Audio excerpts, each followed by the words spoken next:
یو مسلمان بنده دی او چې زما د پاره د اوسېدو کور نشتا او د کرۍ په کورونو کې تنگ راغلی ما الله پاک دې موږ او تاسو د کرۍ د کورونو نو ساتي سلانجې پکې وي ښه مالک بم خیال ساتي او الله دې رحم وکړي که چرته دیوال نه چرته لیو را غورځېدلی نو بیا د مالک خبرې م واورنو او یا چرته بیل دی نو داخل کړی نو بس بیا ورته غوږونه کولو ساتنو او داسې نه وي چې دا زما مسلمان رور دی خیر دی لږ خیال به وساتمه نو خلکو کې هغه ایثار او همدردي ختمه شوې ده نو چې دعا کې وی یا الله د کرۍ د کور نه مې وساته خپل کور راله راکا نو یو کس وی چې زما د اوسېدو ځای نشته خپل مکان مې نشته کور مې نشته یا وی چې زما د روزۍ ذریعه د رزق ذریعه چې دی هغه نشته دی یا وی چې زما رزق تنگ دی یا وی چې زه مسافر یم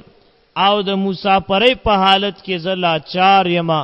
بېوسه یم مال او دولت وغیره ساز و سامان را سره نشته دی چې سفر وکړم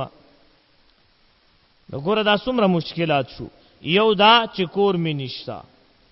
دویم دا دی چې روزي مې د هغې ذریعه مې کمزورې ده یا رزق مې تنگ دی یا مسافر یم او د سفر په حالت کې زما سره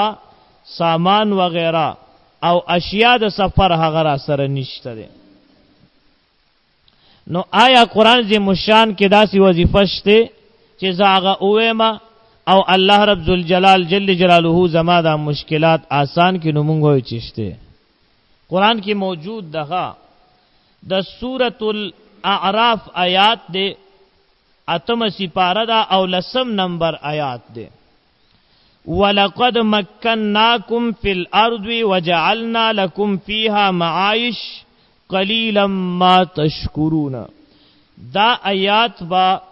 روزانہ یوسل او یو پنزوز زلوی 151 مرتبه با دا آیات وی اللہ پاک بدی دا ټول سلور والا مشکلات حل کی او دا عمل با تر یوسل وی اخترزو پوری جاری او ساری اساتی قضائی باور کے نکی اللہ پاک بدل خپل کورم در کی در رزق اسباب بم در تا مہیا کی پر رزق کی چکم تنگسی دا اغبم ختم شی او دا قرنگی که مسافر یې نو الله پاک به سفرونم آسان کی الله دې موږ تاسو ته د دنیا او د آخرت ټول سفرونه آسان کی